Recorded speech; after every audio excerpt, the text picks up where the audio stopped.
Start करेंगे आज numericals interference के सारे जो हमने लास्ट क्लास में कर चुके हैं पहले 10 क्वेश्चंस, उस टाइप के भी हैं इसमें, एक बार रिव्यू भी कर लेंगे उनका। हर टाइप के क्वेश्चंस हैं, असाइनमेंट में थोड़े से डिफरेंट है इससे। सो आज शुरू करते हैं। इसके क्वेश्चंस लिखने नहीं है, जो लिखने वाला होगा, जो आपको सॉल्व करवाने होगा, मैं रुक जाऊंगा, आपको बोलूंगा करने के लिए वो सॉल्व। क्वेश्चंस आपको कॉपी नहीं करने, क्लास खत्म होने के बाद पीडीएफ शेयर हो जाएगी ग्रुप में, ठीक है।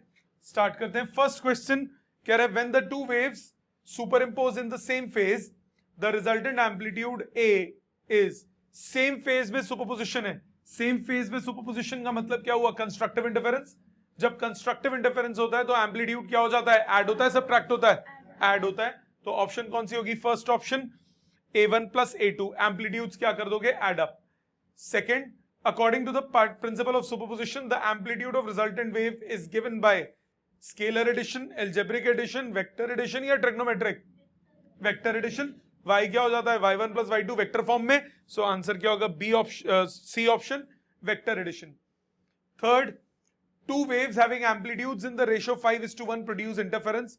The ratio of maxima and minima intensity। किया हुआ था ऐसा क्वेश्चन। दो वेव्स का एम्पलीट्यूड का रेशियो है 5:1, तो क्या दे दिया आपको? A upon B. आपको दे दिया A अपॉन बी किसके बराबर? 5:1 के। A अपॉन बी दे दिया किसके इक्वल? 5:1 के। आपको किसका रेशियो निकालना है? मैक्सिमम और मिनिमम इंटेंसिटी का। So I max divided by I min कितना बताया था? A plus B upon A minus B whole square. ऊपर नीचे b से डिवाइड कर देते हैं तो A by B plus 1 upon A by B minus 1। इसमें वैसे जरूरत नहीं थी क्योंकि A सीधा 5b के इक्वल आ रहा था, वो भी लिख सकते थे। 6/4 का होल स्क्वायर मतलब 9/4। तो रिजल्ट हो गया 9:4, सी ऑप्शन, ठीक है। दोनों का एम्पलीट्यूड का रेशियो दे दिया, वैल्यू सॉल्व कर ली, 9:4। क्लियर है ये सबको? No problem. और देखिए, in an interference experiment the ratio of the intensities of the bright and dark fringes is 16। ratio of intensities of bright and dark मतलब आपको ये क्या दे दिया? 16 क्या दे दिया? 16 हो गया I max by I min, हाँ कि ना? ब्राइट एंड डार्क फ्रिंज का रेशियो मतलब I max upon I min, ये आपको दे दिया 16:1। The ratio of the amplitudes due to the two slits आपको क्या निकालना है? A by B, ये निकालना है। कैसे करोगे इस क्वेश्चन को? आपको I max by I min दिया है, वो क्या होता है? A plus B upon A minus B का होल स्क्वायर। रेशियो दिया है 16:1, so A plus B upon A minus B कितना हो गया? 4:1, ठीक है। Cross multiply A by B solve करके आ जाएगा 5:3। Got it? समझ में आ गया? B बाई A कितना आ जाएगा? 3:5। तो दोनों आंसर्स हो सकते हैं वैसे। A बाई बी, आपको तो रेशियो ऑफ एम्पलीट्यूड्स बोला ना, ये तो नहीं बोला पहला बाय दूसरा या दूसरा बाय पहला, तो दोनों आंसर्स हो सकते हैं इसके। सो पेपर में आएगा तो तमीज से ही आएगा जिसमें एक आंसर मैच हो रहा होगा। अगला, in YDS experiment first slit has width 4 times the width of the second slit. Width का रेशियो दिया हुआ है। विड्थ का रेशियो क्या हो जाता है? W1 by W2 किसके इक्वल होता है? I1 by I2 के। ये किसके बराबर हो जाता है? A square by B square के। और ये रेशियो कितना दिया हुआ है? 4:1। 4 times the width of the second, तो 4:1 का रेशियो दिया हुआ है। The ratio of maximum to minimum intensity, तो इसमें A बाई बी आपके पास सॉल्व करके कितना आ गया? 2:1। सो अब आप I max by I min निकाल सकते हो। I max by I min कितना हो जाएगा? A by B plus 1 upon A by B minus 1 का होल स्क्वायर। सो 2 + 1 3 बाई 2 - 1 1, इसका होल स्क्वायर। आंसर आ गया 9:1। क्लियर सबको? ऑनलाइन सबको क्लियर? ये यहां पे जो सॉल्यूशन में किया उसमें विड्थ की फॉर्म में रिलेशन निकाल के किया। तो चॉइस आपकी है, जैसे मर्जी कर लो। W का स्क्वायर रूट करके W का फॉर्म में आंसर निकाला है। क्लियर है दोनों methods? Next, there are two waves of amplitude 4 units and 5 units respectively which arrive at a point simultaneously such that the phase difference between the waves is 60 degree. What is the amplitude of resultant wave? Resultant wave के लिए amplitude का formula क्या होता है? Under root of A square plus B square plus 2AB cos theta या cos five. Phase difference होता है 5। तो A यहां पे कितना दे दिया? 4, B कितना दे दिया? 5, फाइव कितना दे दिया 16। सो रिजल्टेंट क्या हो गया under root of 4 square plus 5 square plus 2 root 4 into 5 cos 60। Value डालो आपके पास आंसर आ जाएगा। सो दोनों का फॉर्मूला a1 a2 और फाइव दोनों दिए हुए हैं, a1 a2 और थीटा तीनों दिए हुए हैं, इसमें थीटा लिया हुआ रिलेशन में। सो फॉर्मूला आपके पास ये बन गया, वैल्यूज डालोगे आपके पास रूट 61 आंसर आ जाएगा। Got it? समझ में आ गया? Next, a point on interference pattern has a phase difference of 5 pi, it is a, ये डीबी का मतलब क्या है? Dark band, dark band, dark band मतलब मिनिमा, बीबी का मतलब ब्राइट बैंड, ब्राइट बैंड मतलब maximum.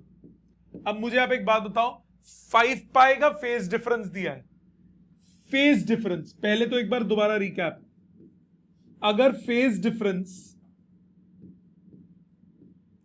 2 pi 4 pi 6 pi and so on हो तो ये क्या हो जाता है? मैक्सिमा। इवन मल्टीपल ऑफ 180, ये क्या हो जाता है? मैक्सिमा। अगर phase difference pi 3 pi 5 pi and so on हो तो ये क्या बन जाता है? मिनिमा। याद है? ये फेज डिफरेंस में। अगर पाथ डिफरेंस पे बेस्ड कोई क्वेश्चन आता है, इसमें नहीं बोला, बाई चांस आ जाए, पाथ डिफरेंस पे बेस्ड कोई क्वेश्चन आता है तो मल्टीपल ऑफ लैम्डा ये हो जाता है मैक्सिमा। मल्टीपल ऑफ लैम्डा का मतलब एन लैम्डा, ये हो जाएगा मैक्सिमा। और odd multiple of lambda by 2 ये हो जाता है मिनिमा, 2n - 1 लैम्डा बाई 2।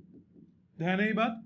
अब इस क्वेश्चन में आपको बोला कि फेज डिफरेंस 5 पाई का है, 5 पाई का फेज डिफरेंस, फेज डिफरेंस क्या होता है? 2n - 1 पाई, ये आपको 5 पाई के बराबर दिया है, पाई से पाई कट गया, 2n आ गया 6, n आ गया 3, रिजल्ट क्या होगा? Third dark band. क्लियर? समझ में आ गया? याद आ गई ये बात? सो रिजल्ट क्या हुआ? Third dark band. तो वही लिखा है, फेज डिफरेंस 2m - 1 पाई, आपको फेज डिफरेंस दिया है 5 पाई, दोनों को इक्वेट कर दिया, पाई से पाई कैंसिल हो गया, रिजल्ट मेरे पास आ गया, m की वैल्यू आ गई 3। तो third dark band. Clear? Online सबको क्लियर बेटा? यहां तक आप सबको समझ में आ गए? और देखिए, path difference of 10th dark band, dark band का पाथ डिफरेंस कितना होता है? डार्क बैंड का पाथ डिफरेंस क्या होता है? 2n - 1 lambda by 2। Path difference होता है 2n - 1 लैम्डा बाई 2। कौन सा डार्क है? 10th डार्क है, 2 × 10 - 1 lambda by 2, 20 - 1 19, 19 lambda by 2। Answer आ गया थर्ड पार्ट। ठीक है? सो 10th डार्क बैंड का आंसर कितना हुआ? 19 पाई बाई 2। फॉर्मूला याद है ना बेटा ये? ठीक है? मल्टीपल ऑफ पाई के, मल्टीपल ऑफ लैम्डा क्या हो जाता है? मैक्सिमा। और odd multiple of lambda by 2 क्या हो जाता है? मिनिमा।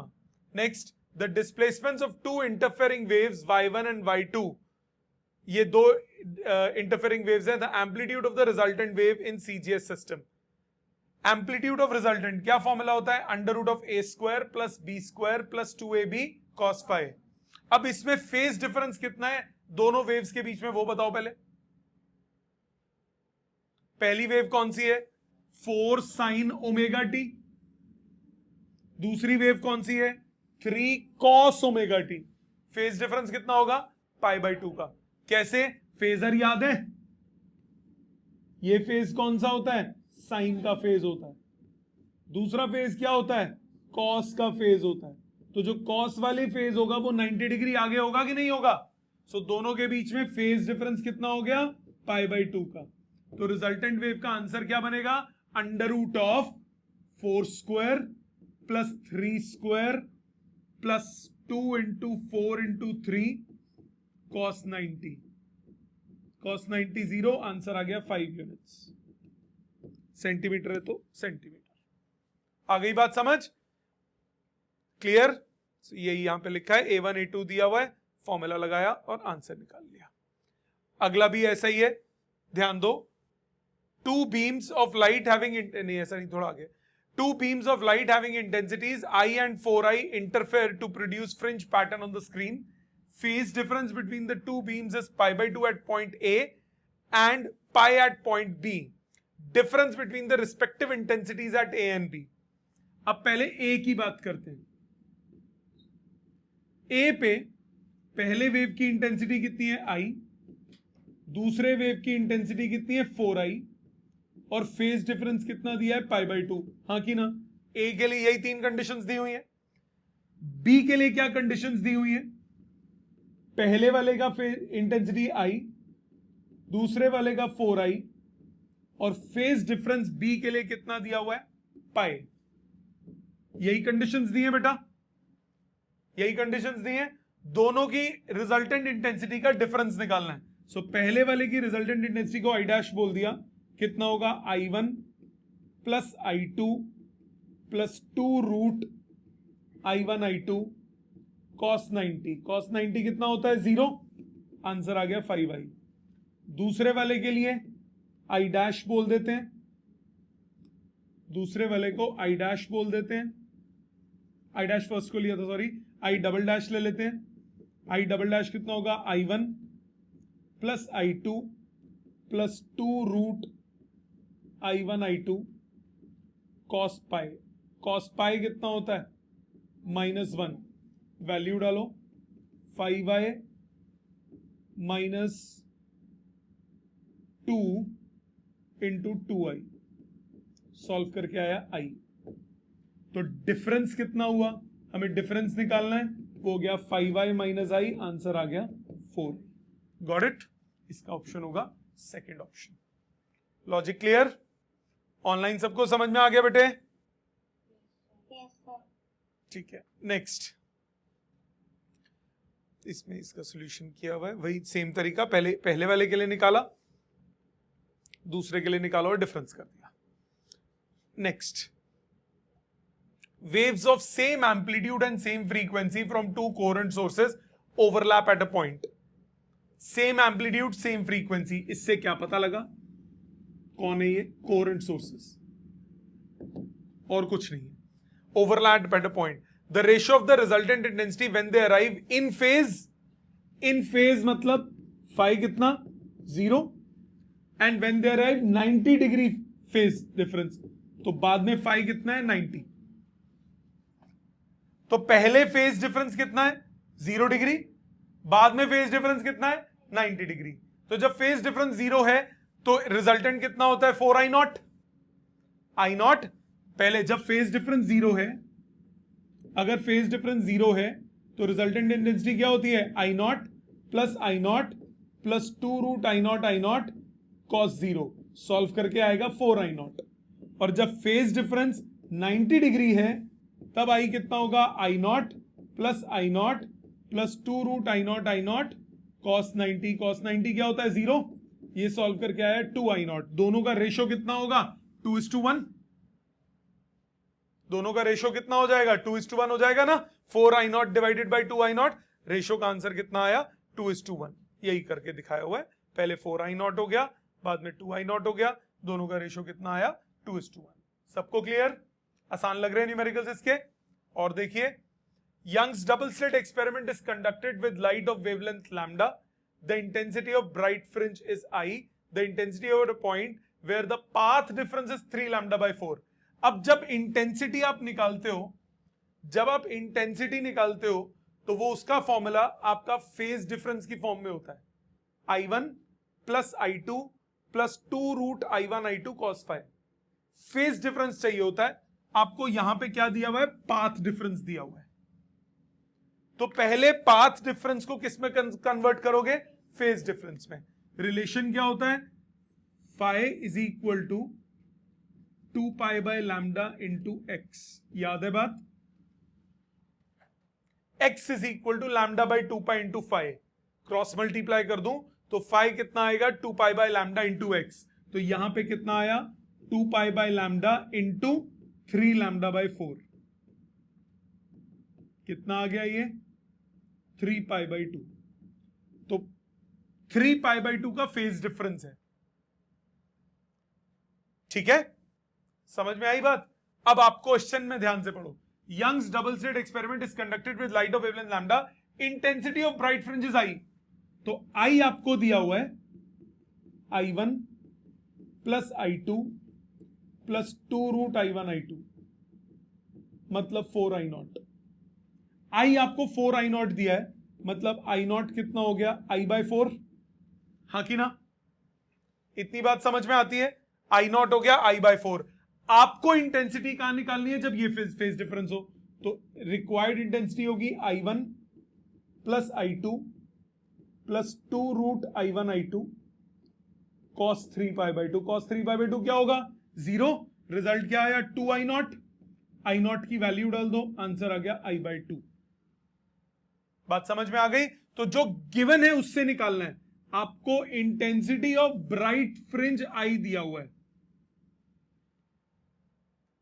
ब्राइट फ्रिंज की आई दी है, मतलब 4I0 की वैल्यू कितनी दी है? आई दी है। तो पहले I0 वाला जो वेरिएबल है वो आप आई की टर्म्स में निकाल लोगे, और फिर उसको दूसरे वाले में जब आपको निकालना है फेज डिफरेंस जिस फेज पॉइंट पे निकालना है उसके लिए आप कैलकुलेट करोगे। ठीक है? सो वही करा होगा यहां पे। पहले 270 डिग्री निकाल लिया, ये कितना आ गया 2I0, और I0 की ओरिजिनल I1 कितना है 4I0, ये मैंने निकाल के दिखाया, आप डायरेक्टली भी लिख सकते हो। दोनों का रेशियो आ गया 2:1। क्लियर? I2 कितना आ गया I1/2। लॉजिक सबको क्लियर है बेटा? ऑनलाइन सबको क्लियर? सो ये ध्यान से इस टाइप के क्वेश्चंस को ध्यान से करा करो। नेक्स्ट, अगला भी बिल्कुल इसी टाइप का ही है, ध्यान दो। In YDS Young's double slit experiment is conducted with light of wavelength lambda, intensity of bright fringe अब I0 दिया हुआ है। देखो वेरिएबल्स खेल रहे हैं, कोई मुश्किल नहीं है। अब आपको रिजल्ट किसकी फॉर्म में चाहिए होगा? I0 की फॉर्म में। इंटेंसिटी ऑफ ब्राइट फ्रिंज आपको I0 दिया है, इंटेंसिटी ऑफ ब्राइट फ्रिंज आपको I0 दिया है, मतलब I1 और I2 दोनों को मैं कुछ x ले लेता हूं सपोज, तो आपको क्या दे दिया? I1 plus I2 plus 2 root I1 I2 cos 0, ये दिया है I0, मतलब एक की इंटेंसिटी हो गई I0/4। एक इंटरफेयरिंग उसकी इंटेंसिटी हो गई I0/4। Intensity at a point when path difference is λ/2। If path difference is λ/4, sorry, तो फेज डिफरेंस कितना हो जाएगा? 2π/λ इंटू λ/4। सॉल्व करके कितना आया? π/2। तो अब इंटेंसिटी कितनी होगी? I1 plus I2 plus 2 root I1 I2 cos π/2। कितना आया? 2x, मतलब 2I0/4। आंसर आ गया I0/2। लॉजिक समझ में आ गया? इसमें देखो कैसे किया सॉल्यूशन। आपका x को वही ले लिया, इंटेंसिटी I0 हो गया 4x, पाथ डिफरेंस दिया है, फेज डिफरेंस निकाल लिया, करके π/2 आ गया। सॉल्व करोगे x मान के, सेम लॉजिक से कर दिया। ठीक है जी? Next question. नेक्स्ट में क्या कह रहा है? The displacement of two interfering light is given by 2 sin ωt and y2 is equal to 5 sin ωt plus π/3 resultant amplitude. अब देखो दोनों साइन वेव्स हैं, दोनों के बीच में फेज डिफरेंस कितना हो गया? दोनों के बीच में फेज डिफरेंस कितना हो गया? कितना है? π/3 का फेज डिफरेंस है कि नहीं है? एक है 2 sin ωt और दूसरा कितना है? 2 sin ωt plus 5 sin ωt plus 5/3। तो आपके पास एक का एम्पलीट्यूड है, दूसरे का एम्पलीट्यूड है और फेज डिफरेंस है, तो डायरेक्ट फॉर्मूला लग सकता है √a² plus b² plus 2ab cos π/3। Got it? सबको क्लियर बेटे? सॉल्व कीजिए, आंसर आ जाएगा a1 a2 आपको पता है, फेज डिफरेंस पता है, डायरेक्ट फॉर्मूला लगाइए, आपके पास रिजल्ट आ जाएगा √39 सेंटीमीटर। ठीक, आगे देखते हैं। Displacement of two light waves, बिल्कुल वैसा ही क्वेश्चन है। आपको y1 दिया है, y2 दिया है, मतलब a दे दिया 3, b दे दिया 4, फेज डिफरेंस दे दिया π/3। कैलकुलेशन हो जाएगी I1 plus I2 plus 2 root I1 I2 cos phi, direct answer आ जाएगा। Next, two coherent monochromatic sources light beams of intensities I and 4I are superimposed. The maximum and minimum possible intensities. तो maximum कब होगा? जब phase difference कितना होगा? 0 degree. Minimum कब होगा? जब फेज डिफरेंस कितना होगा? 90 degree, sorry 180 degree. Minimum intensity 180 पे आती है कि नहीं आती ऑपोजिट फेज में? सो पहले वाले में I naught plus I naught I1, इसमें I1 I2 है, मैक्सिमम कब हो जाएगा? जब वो दोनों I1 plus I2 plus 2 root I1 I2, यही होती है मैक्सिमम। आई मैक्स का फॉर्मूला क्या होता है? आई मैक्स का फॉर्मूला होता है I1 plus I2 plus 2 root I1 I2। बच्चे इसमें गलती क्या करते हैं? सीधा ऐड कर देते हैं, सीधा सबट्रैक्ट करते हैं। वो एम्पलीट्यूड्स होते हैं मैक्सिमम और मिनिमम, फिर इंटेंसिटी नहीं होती। I1 plus I2 plus 2 root I1 I2, तो ये हुआ I plus 4I plus 2 root I into 4I, कितना है? 5 प्लस 4 9I, 9I हो गया मैक्सिमम इंटेंसिटी। और मिनिमम कितना होगा? I1 plus I2 minus 2 root I1 I2। Result कितना आ जाएगा? I सॉल्व करके। ठीक है, सबको क्लियर बेटा? मैक्सिमम और मिनिमम ऑनलाइन सबको क्लियर? आप सबको क्लियर है बेटे? Yes sir. Next, interference pattern is obtained with two coherent sources of intensity ratio beta. In the interference pattern, the ratio of Imax minus Imin upon Imax plus Imin, ये अलग हो गया। अभी तक Imax by Imin निकालना होता था, यहां पे कुछ और है। अब ध्यान दो, गिवन क्या है? इंटेंसिटी रेशियो बीटा दिया है, मतलब आपको I1 by I2 दिया है बीटा। आपको निकालना क्या है? Imax minus Imin upon Imax plus Imin, Imax minus Imin divided by Imax plus Imin। Imax कितना होता है? I1 plus I2 plus 2 root I1 I2, minus Imin कितना होता है? I1 plus I2 minus 2 root I1 I2, divided by Imax plus Imin, I1 plus I2 plus 2 root I1 I2 plus I1 plus I2 minus 2 root I1 I2। यही मतलब हुआ बेटा। Imax और Imin की values डाल दी, कैंसिलेशन करो। I1 plus I2 numerator में cancel होके हो गया 4 रूट I1 I2, डिनोमिनेटर में 2 रूट I1 I2 कैंसिल हुआ, 2I1 प्लस 2I2, 2 कट के आया 2 root I1 I2 divided by I1 plus I2। Right, अब आपको रिजल्ट किस फॉर्म में चाहिए? बीटा की फॉर्म में। आपको I1 डिवाइडेड बाय I2 दिया हुआ है, तो ऊपर नीचे I2 से डिवाइड कर दो। 2 root I1 I2 divided by I2 whole divided by I1 plus I2 divided by I2। ऊपर सॉल्व करके कितना आया? 2 रूट I1 बाय I2, नीचे आया I1 बाय I2 प्लस 1, तो 2 root beta upon beta plus 1 answer आ गया। सेकेंड ऑप्शन जिस फॉर्मेट में दिया है उस फॉर्मेट में कन्वर्जन होगी, उसके बाद वैल्यूज चलेंगी। Got it? समझ में आई अप्रोच? ऑनलाइन सबको क्लियर बेटे? Yes sir. तो यही सॉल्व करके दिखाया। I1 बाई I2 दिया है, जो वैल्यूज है वो डायरेक्टली लिखी है, वहां मैंने पूरा स्टेप्स वाइज करके दिखाया आपको। Next, in YDS experiment of the wavelength of red light is इतना and that of blue light is इतना, the value of n for which n plus 1th blue bright band coincides with nth red band. ये क्या मतलब हुआ? ध्यान से सुनो। Centre से जो मैक्सिमा आता है, nth मैक्सिमा, उसका फॉर्मूला होता है, उसका डिस्टेंस होता है n lambda capital D by small d। याद है? सेंटर से जो nth मैक्सिमा है उसका फॉर्मूला होता है, उसके डिस्टेंस का फॉर्मूला होता है n lambda capital D by small d। यही होता है। अब जिसका लैम्डा ज्यादा उसका डिस्टेंस भी ज्यादा, जिसका लैम्डा ज्यादा होगा उसका डिस्टेंस भी ज्यादा होगा। सो यहां पे दो वेवलेंथ की बात की है, एक बात की है रेड लाइट की और एक बात की है किसकी? ब्लू लाइट की। रेड की वेवलेंथ ज्यादा है तो रेड का जो मैक्सिमा होगा वो दूर होगा, जैसे सेंट्रल मैक्सिमा तो सेम पॉइंट पे होगा, रेड का फर्स्ट मैक्सिमा दूर होगा, ब्लू का फर्स्ट मैक्सिमा थोड़ा पास होगा।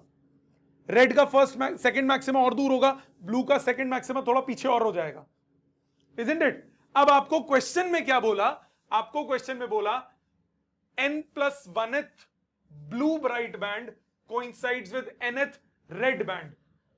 ब्लू की n+1th फ्रिंज और रेड की nth फ्रिंज एक ही पॉइंट पे चाहिए. इंग्लिश पढ़ो. n+1th bright band coincides with nth red band. तो ब्लू के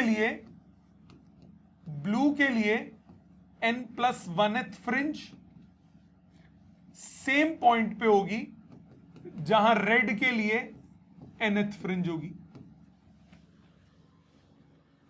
nth फ्रिंज का डिस्टेंस का फॉर्मूला क्या होता है? n लैम्डा ब्लू d/d और इसके लिए n lambda red d/d.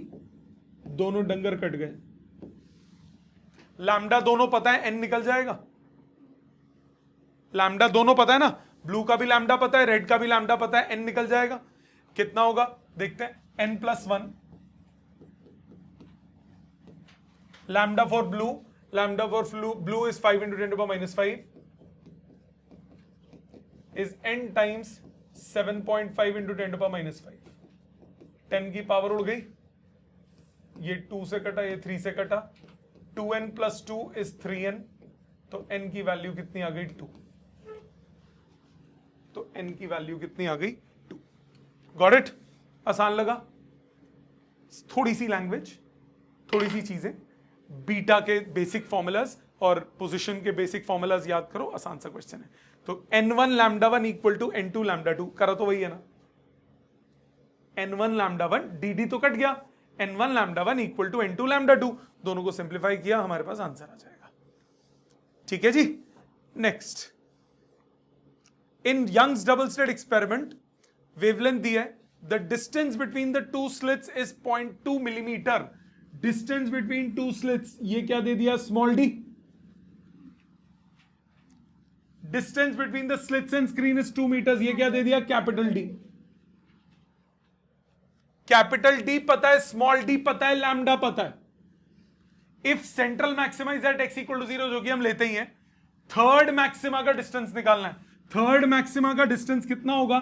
Third maxima का डिस्टेंस हो जाएगा 3 lambda capital D by small D. Yes और नो? मैक्सिमा का डिस्टेंस क्या होता है? n lambda capital D by small D. Minima का डिस्टेंस क्या होता है? 2n - 1 lambda capital D by 2d. 2n - 1 lambda capital D by 2d. ठीक है. सो वही डायरेक्ट फॉर्मूला आप यूज करोगे, आपके पास रिजल्ट आ जाएगा नंबर्स ही डलने से. ठीक. अब एक चीज और नोटिस करो, यहां पे मैं एक फॉर्मूले को थोड़ा सा ट्विस्ट करके लिखा. Capital D by small D into PD. ये पीडी का मतलब हुआ पाथ डिफरेंस. ये भी चलता है हर जगह. कैसे? जरा ध्यान देना. मैक्सिमा के लिए आप कंडीशन क्या निकालते हो? nth फ्रिंज का डिस्टेंस क्या होता है? n lambda capital D by small D. Minima के लिए कंडीशन क्या होती है? nth फ्रिंज का distance 2n - 1 lambda capital D by 2d. ये n लैम्डा इसमें क्या होता है? पाथ डिफरेंस होता है ना. 2n - 1 लैम्डा बाय 2 क्या होता है? पाथ डिफरेंस होता है ना. होता है कि नहीं होता? ये दोनों वैल्यूज क्या हैं? ये दोनों वैल्यूज है पाथ डिफरेंस. सो अब जनरल एक्सप्रेशन आप ऐसे भी लिख सकते हो, कोई भी फ्रिंज हो उसका डिस्टेंस क्या होगा? पाथ डिफरेंस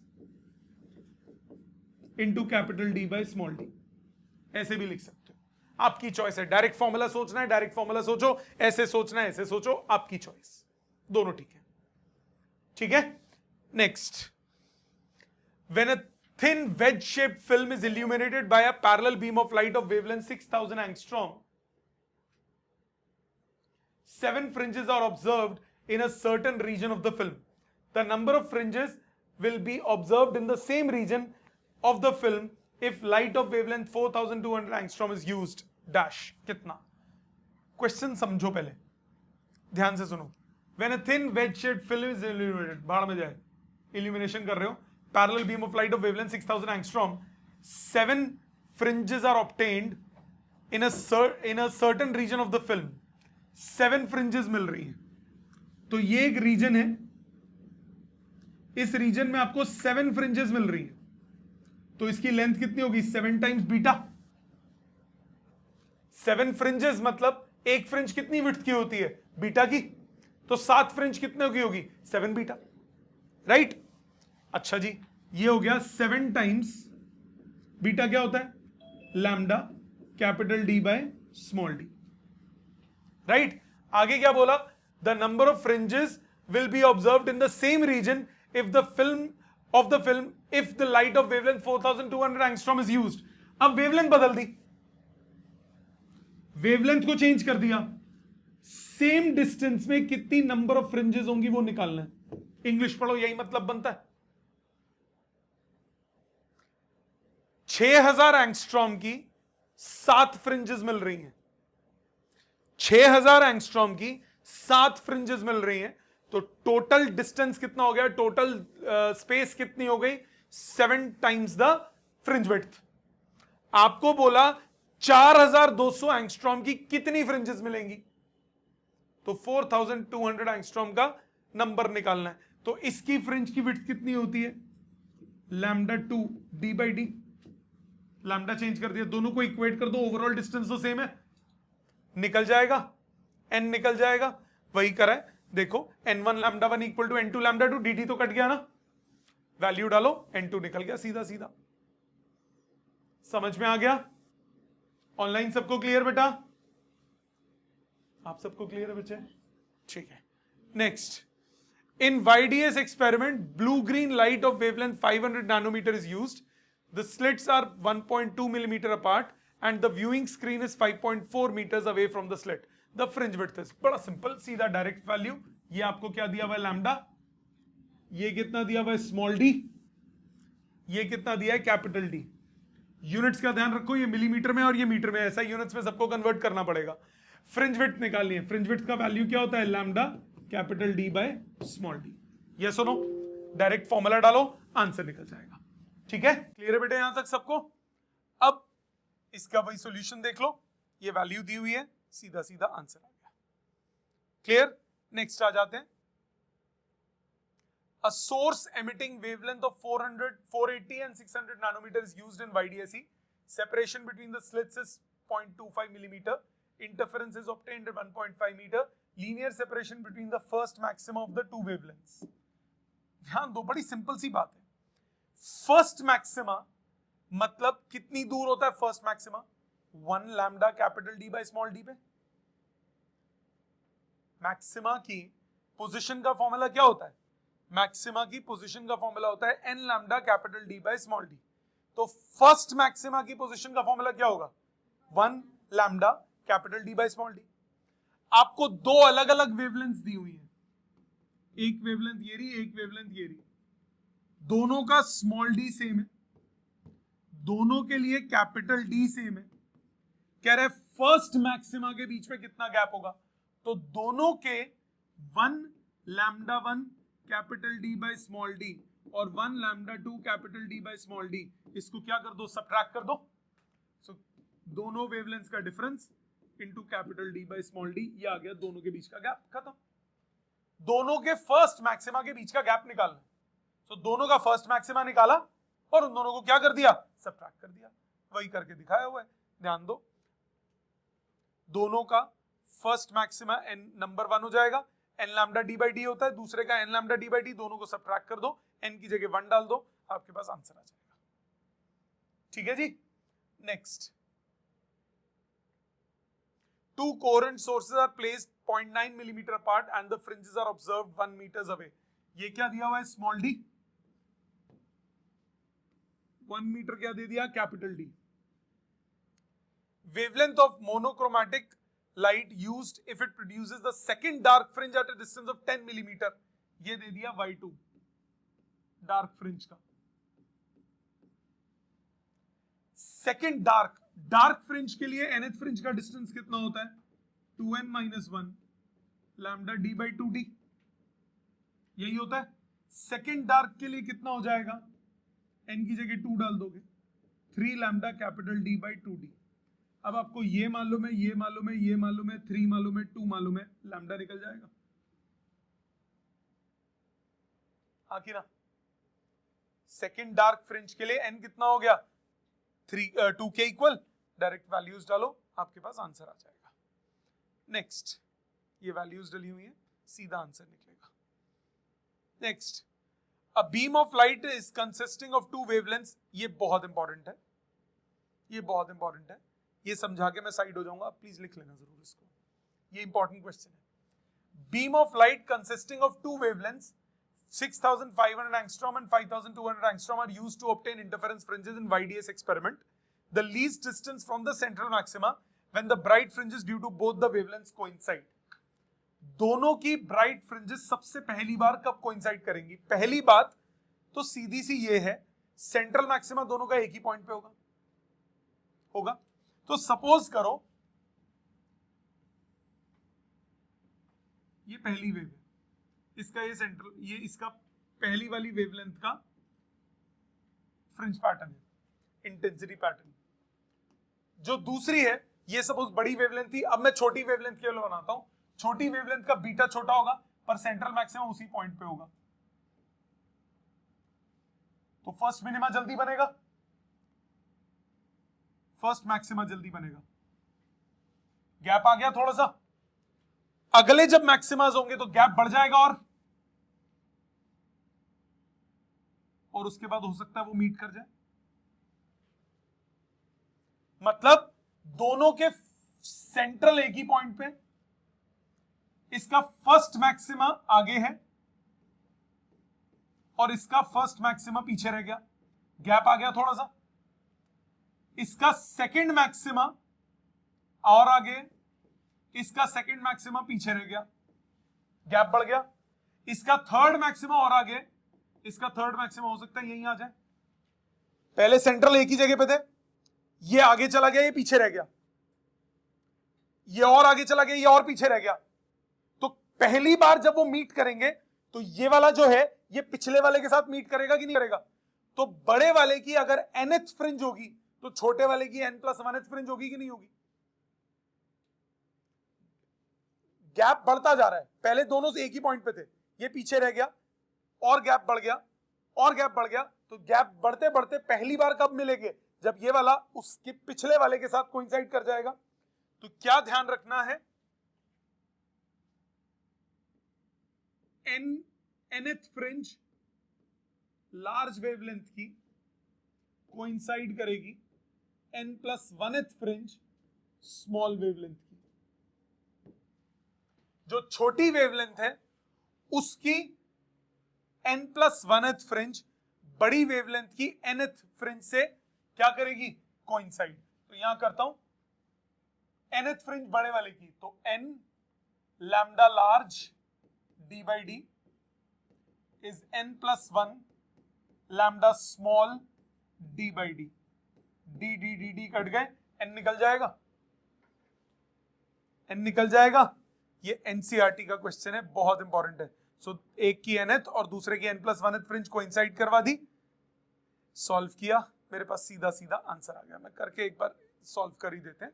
सो अब इसको सॉल्व करता हूं। सो n lambda large is 6500 angstrom is equal to n+1th lambda small 5200 angstrom. Angstrom cut गए, 2 0 उड़ गए, तो 65n 52n + 52, इसको इधर लाओ, 13n equal to 52। So n कितना हो गया? 4। n4 वो आपको निकालना है कितनी दूर होगा, तो y निकालना है। तो चाहे आप ये कैलकुलेट कर दो, चाहे ये कैलकुलेट कर दो, मर्जी आपकी है। सो n लैम्डा लार्ज d/d, तो 4 लैम्डा लार्ज कितना है? 6500 एंगस्ट्रॉम। कैपिटल D कितना दिया हुआ है? Capital D small d missing है, capital D small d missing है बेटा, वो गिवन होने चाहिए, इसमें लिया हुआ मैंने, डाटा में मिस हो गया। कैपिटल D की वैल्यू दी है 120, स्मॉल d दी है 0.2। कैपिटल D की वैल्यू है 120, कैपिटल D है 120, ये मिसिंग हो गया, और स्मॉल d है 0.2, ये डाटा मिस हो गया। इसमें लॉजिक समझ में आ गया? सबको क्लियर है? ऑनलाइन सबको क्लियर है बेटे? Yes. ये बहुत इंपॉर्टेंट क्वेश्चन था, ये बहुत इंपॉर्टेंट क्वेश्चन है, एनसीईआरटी का क्वेश्चन था। अगला आओ, two waves originating from sources S1 and S2 having zero phase difference and common wavelength lambda will show completely destructive interference at point P if S1P minus S2P। Destructive interference के लिए path difference कितना होना चाहिए? Odd multiple of lambda by 2। बताओ चारों में से कौन सा है? Odd multiple of lambda by 2 कौन सा है? Odd multiple of lambda by 2 कौन सा है? 11 lambda by 2। Odd multiple of lambda नहीं, odd multiple of lambda by 2।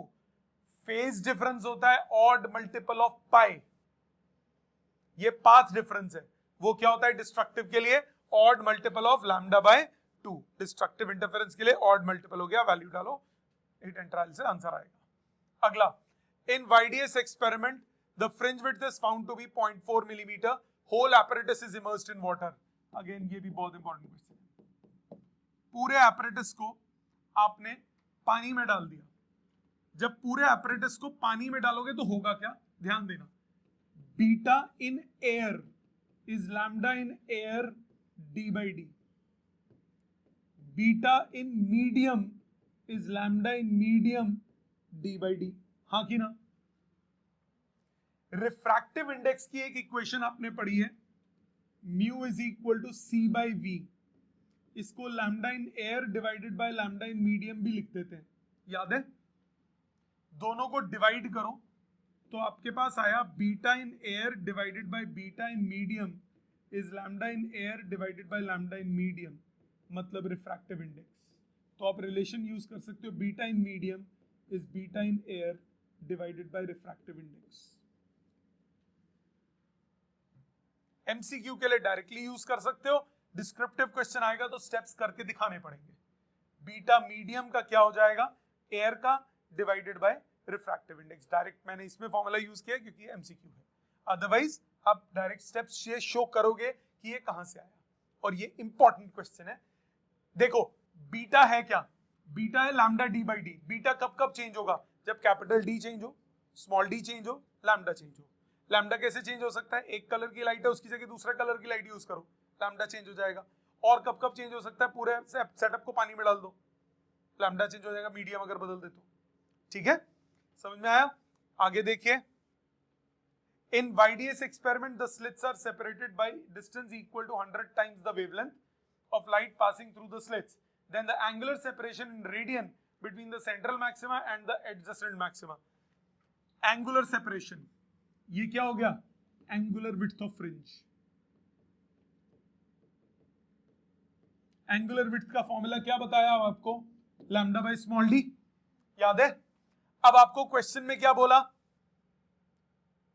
The slits are separated by distance equal to 100 times the wavelength. Question में आपको दिया है small D is 100 times lambda, तो lambda by small D कितना हो गया? 1 bye 100। तो थीटा की वैल्यू क्या आ गई? 1 बाय 100, 0.01 रेडियन। खत्म, एंगुलर विड्थ निकालना है। फॉर्मूलाज कॉन्सेप्ट्स याद हो, फटाफट होंगे। फॉर्मूलाज याद नहीं है, आधे अधूरे रहेंगे, नहीं हो पाएगा। ठीक है, next, in YDS experiments interference bands are produced on the screen placed 1.5 meters, ये दे दिया capital D, from the two slits 0.15, ये दे दिया small D, and illuminated by light of wavelength lambda 6000, ये दे दिया lambda। If the screen is now taken away from the slits by 50, the change in fringe width, पहले fringe width कितनी है? पहले fringe width है lambda capital D by small d। नई fringe width कितनी हो गई? lambda नया distance by small d, हाँ कि ना? आपको क्या निकालना है? If the change in fringe width, तो beta double dash minus beta dash निकालना है, वो कितना हो जाएगा? Lambda by small D, D double dash minus D dash minus D, हाँ कि ना? अब ये आपको कितना दिया हुआ है गैप? 50 सेंटीमीटर। लैम्डा पता है, स्मॉल डी पता है, डिफरेंस कितना है? 50 सेंटीमीटर। आंसर आ जाएगा। दोनों को इंडिविजुअली निकाल के सब्ट्रैक्ट कर दो, या सीधा सब्ट्रैक्ट करके डिफरेंस की सीधी वैल्यू डालो, कैलकुलेशंस कम करनी पड़ेगी। लॉजिक समझ में आ गया? सबको क्लियर? दोनों के बीटास को निकाला और डिफरेंस आ गया, वही करके दिखाया, पहले का दूसरे का दोनों का डिफरेंस, d2 माइनस d1 की सीधी वैल्यू डाल दी, आंसर आ गया। अगला, a monochromatic light beam of wavelength इतना is used in double slit experiment to get interference pattern on the screen. Ninth bright fringe is seen at a particular position. ये आपको दे दिया लैम्डा, नाइन्थ ब्राइट फ्रिंज की बात कर रहा है एट अ पोजिशन, कौन सी पोजिशन होगी ये? 9 lambda capital D by small D, हाँ की ना? नाइन्थ ब्राइट कहां होती है? 9 lambda capital D by small D. At the same point on the screen 11th bright fringe is also seen. उस 11th ब्राइट जिसका होगा उसकी वेवलेंथ निकालनी है, सेम डिस्टेंस पे, मतलब जिस डिस्टेंस पे इस वेवलेंथ की 9th फ्रिंज है, इस वेवलेंथ की 9th फ्रिंज किस डिस्टेंस पे होगी? 9 लैम्डा 1 डी बाई डी पे, उसी डिस्टेंस पे 11वीं फ्रिंज होगी किसी दूसरी वेवलेंथ की, यही मतलब हुआ। जिस डिस्टेंस पे इस वेवलेंथ की 9वीं फ्रिंज है, उसी डिस्टेंस पे दूसरी वेवलेंथ की 11वीं फ्रिंज है। सो एक की 9th, दूसरे की 11th, इक्वेट कर दो, आपके पास सीधी सीधी वैल्यू आ जाएगी, डी कट जाएगा, तो फॉर्मूला बन गया ये वैसे वही, n1 d1 equal to n2 d2, n1 lambda 1 equal to n2 lambda 2, सीधी सीधी वैल्यू डालो, आंसर निकल जाएगा। Clear? Next, in double slit experiment the fringe width obtained with the light of wavelength 5900 angstrom was 1.2 millimetre. ठीक है, ये दे दिया लैम्डा, ये दे दिया बीटा, ये दे दिया small D. If in this arrangement, if the slit is increased by 1.5 times the previous value, slit separation, मतलब आपने क्या किया, स्लिट्स की जो सेपरेशन है, स्मॉल डी जो है उसको 1.5 टाइम्स द प्रीवियस वैल्यू कर दिया, तो क्या होगा? फ्रिंज विड्थ निकालना है। सो पहले फ्रिंज विड्थ जो निकाला, बाद में फ्रिंज विड्थ जो निकाला, दोनों का रेशियो ले लो, कैपिटल डी कट जाएगा, कैपिटल डी कट जाएगा रेशियो लेने पे, आपके पास d2 बाई d1 आ गया, और d2 बाई d1 कितना दिया? 1.5, बीटा निकल जाएगा। ध्यान दो, आपने किया क्या? पहले जो बीटा है वो है lambda capital D by small D, अब जो बीटा है वो है lambda capital D by 1.5 D, हाँ की ना? मानते हो? दोनों को डिवाइड करो, बीटा 1 बाई बीटा 2, जब डिवाइड करूंगा लैम्डा डी कट गया, स्मॉल डी भी कट गया, डिनोमिनेटर का डिनोमिनेटर न्यूमरेटर में आ गया 1.5, आपको नया बीटा निकालना है, वो क्या हो जाएगा? Original beta divided by 1.5।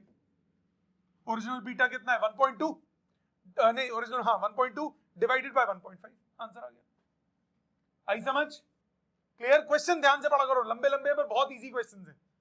और देखिए, in YDS experiment the resultant intensity at a point on the screen is 75% of maximum. Maximum intensity कौन सी होती है? 4I0, हाँ की ना? Maximum intensity 4I0 होती है। Then the phase difference between the two interfering waves. अब intensity और phase में क्या रिलेशन होता है? अगर दोनों इक्वल हैं तो I is equal to 4I0 cos square 5/2, याद है? लास्ट फॉर्मूला कल जो किया था, I is equal to 4I0 cos square 5/2, sustained interference है जस्ट पहले, लास्ट क्लास का निकालो काम, चेक करो, 4I0 cos square 5/2, I0 क्या है? दोनों की इंटेंसिटीज, सो ये रिलेशन हमने किया था 4I0 cos square 5/2। आपको इंटेंसिटी कितनी दी हुई है? 75% ऑफ मैक्सिमम, 75% ऑफ 4I0,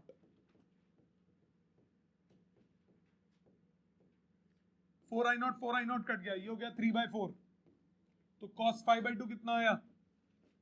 √3/2, 5/2 कितना आ गया? 30 डिग्री, 5 कितना आ गया? 60 डिग्री, तो फेज डिफरेंस कितना हुआ? 60 डिग्री, यानी π/3 रेडियंस। Got it? समझ में आई सबको बात? So 4I0 cos square 5/2, values दी हुई है, सब्स्टिट्यूट करो, आपके पास आंसर आ जाएगा। Got it? Next, 4 light sources produce interference, ये 4 हैं, superposition of which gives rise to interference. बताओ जी, कौन से दो यूज करोगे इंटरफेरेंस के लिए? क्या सेम होना चाहिए?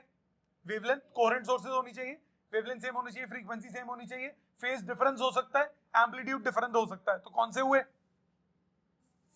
फ्रीक्वेंसी किसकी सेम है? First and third, omega omega, इसकी 2 ओमेगा, इसकी 3 ओमेगा, किन दो की सेम है? फर्स्ट एंड थर्ड की। तो आंसर क्या हुआ? First and third. ठीक है, समझ में आ गया? Next, two coherent monochromatic sources are located at two vertices of an equilateral triangle. If the intensity due to each of the sources independently is 1 watt per meter square at the vertex, the resultant intensity due to both the sources at that point, that is third vertex, वो कितनी होगी? ध्यान दो, ये दो sources हैं यहां पे वर्टिसेस पे, यहां पे इंटरफेरेंस हो रही है, दोनों से आई नॉट निकल रहा है सपोज, तो यहां पे जब पहुंचेगी तो लेंथ सेम होगी, there is no path difference, हाँ कि ना? क्यों पाथ डिफरेंस नहीं होगा? क्यों नहीं होगा पाथ डिफरेंस? इक्विलैटरल ट्राइंगल है, दोनों तरफ लेंथ बराबर है, तो फेज डिफरेंस कितना हो गया? 0। फेज डिफरेंस 0 हो गया, फेज डिफरेंस 0 हो गया, मतलब इंटेंसिटी क्या बनेगी? I1 plus I2 plus 2 root I1 I2 cos 0। cos 0 कितना होता है? 1। आंसर आ गया 4I0, मतलब 4 इंटू 1, आंसर आ गया 4 वॉट पर मीटर स्क्वायर। आया समझ? कंस्ट्रक्टिव इंटरफेरेंस हुआ क्योंकि लेंथ बराबर है, लेंथ बराबर है तो फेज डिफरेंस नहीं, पार्ट डिफरेंस नहीं होगा, पार्ट डिफरेंस नहीं होगा तो फेज डिफरेंस नहीं होगा, फेज डिफरेंस नहीं होगा तो क्या होगा? मैक्सिमम इंटेंसिटी बनेगी। Got it? ठीक, next, in YDS experiment an interference pattern is obtained on the screen by light of wavelength 6000 angstrom coming from the coherent sources S1 and S2. At certain point P on the screen, third dark fringe is formed. Path difference निकालना है। Third dark fringe, third dark fringe के लिए path difference कितना होता है बताओ?